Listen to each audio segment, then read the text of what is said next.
Hi there, Aries. Welcome to your October 2024 general tarot reading. It's Rena here. I thought I had done all of these readings, and then I was looking on my channel. I'm like, oh, okay.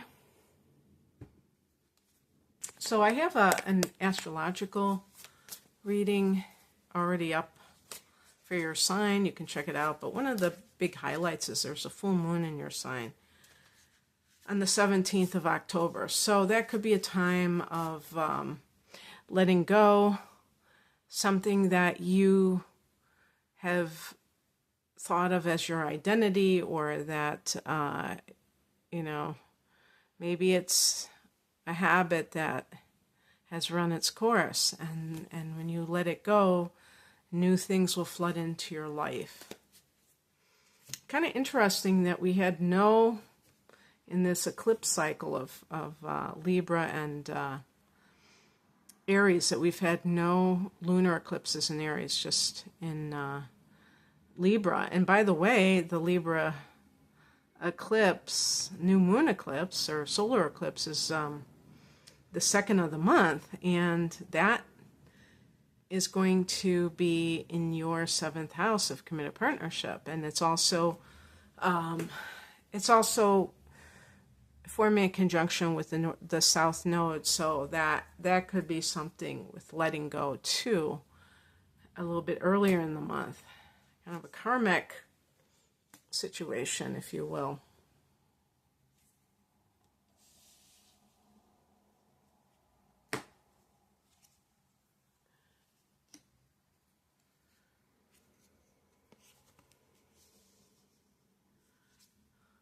Wow. This really is a theme of letting go, I'll tell you. Okay.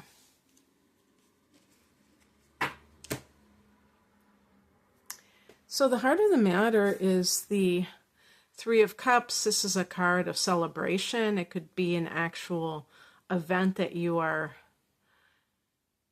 taking part in, invited to, like if you are going to a bridal shower or a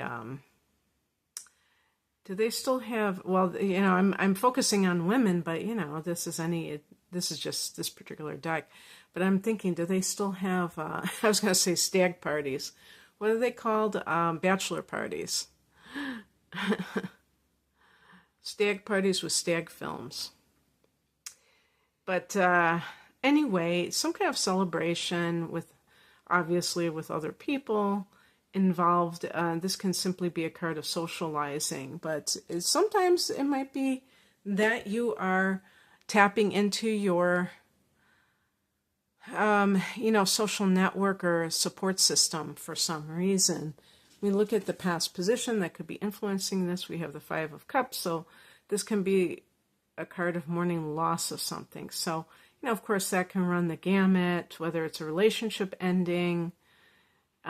This is something that has already happened. So if it's a parent passing away or some other loved one, and you are kind of like leaning on your friends, losing a job, whatever it was, you might be more involved with friends because you're looking for that support system. But it might reignite something within you that's like, wow, why have I been neglecting my friendships so long? Or why haven't I reached out to these people that, I love these people. And you may even meet someone through your friends that, ends up becoming a love interest. And maybe you are mourning the loss of a past relationship. The higher message is the Two of Wands, and you see the globe here. Sometimes this can be, do I stay local or do I move to another country? What is the best thing for me to do at this time? And it could be even like two career choices. Wands can be careers.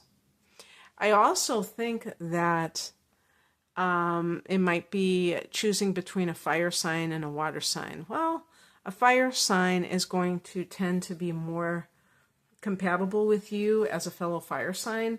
That's not going to be true 100% of the time, because some people may have a lot of inner planets in earth and or water, and so they harmonize better romantically with somebody who's a water sign. But the bottom line is there's something very personal about water signs, and there's something very passionate about fire.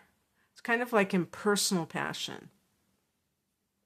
But at the same time, there is like an individualistic thing that is personal, that is just the theme of fire, which is about the person who is independent, going their own way, not conforming to the masses and doing what other people do necessarily. Individualistic, in other words. And that is something that is, I feel very important for fire signs. Being a Sagittarian myself, I should add. What crosses you is the Knight of Cups. And this, and by the way, that's what I'm saying, is that this might be someone that you have been, maybe they kind of ghosted you or left you, and yet they kind of come and go. Maybe they, resurface, and you could be very attracted to them, like a Cancer, for instance, because that's a fellow cardinal sign. But the other cups, or the other water, are Scorpio and Pisces. And you might have some kind of you might be drawn to them on some level, but they might be like kind of a scoundrel. I would say manipulative. Sometimes they're addicted. They're addicts in some way. And they may have this, in the upright position, if I read it like an upright card, it would be kind of the romantic individual, the knight in shining armor. And that's kind of something that you can vibe with, especially if you're an Aries who has Venus in Pisces, or Mars in Pisces. You may have that flair yourself where you just love romance. But this type of person could be unfaithful. They could be very deceptive, like I said, addicted, and it's not that they are completely full of it and they don't care about you, but they might be hard for them to be in a relationship, and so it is problematic for you, because obviously you want to be dealing with someone who is more respectful of your feelings, and how cheating on you or whatever they're doing would affect you. So it's kind of like, in other words, you may find that this person hasn't totally left your life, and you're wondering, should I let them back, or should I, if they call, or text, should I, answer? What's coming in is the Six of Swords. This can even be relocation. So you may decide to fly the coop yourself. Maybe this other person did, now you're going to do it. And like leave the drama behind, and maybe even relocate physically to another location. So that's, in other words, move. That might be on the agenda. And actually, Mars is going to be, it might even currently be in your fourth house. I wasn't doing an astrological reading, so I didn't check. And I'm talking about, it will be, I'm almost positive that's going to enter Cancer in the month of October, if not September. And I'm recording this on the last day of September, so I wouldn't be surprised because people have been behaving like snowflakes lately, so, including myself, a little bit wackadoodle. So I could totally see Mars being in Cancer. It's a very hypersensitive but also, yeah, like a high-strung, hypersensitive influence. And we have the pleasure of having Mars in Cancer as well as Leo, because they're going to go back and forth for the next, I don't know, 7 months. Happy, happy, joy, joy, right? But yeah, so this for you is your fourth house of home and family when it's in Cancer. And, that's a general prognostication. And so there may be, because it's going to go retrograde in December and go back. At that time, it'll be in Leo. But the point is that you're going to be in and out of that.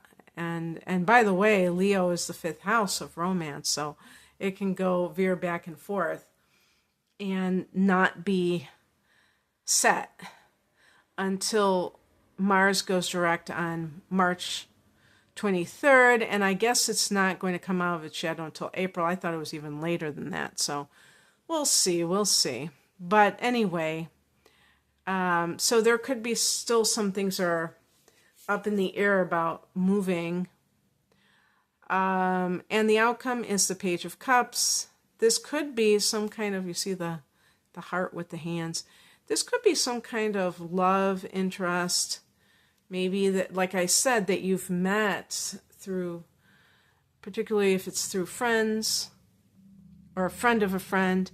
And, that's just a possibility. But the point is that even though you've been through the ringer, Aries, you can be like the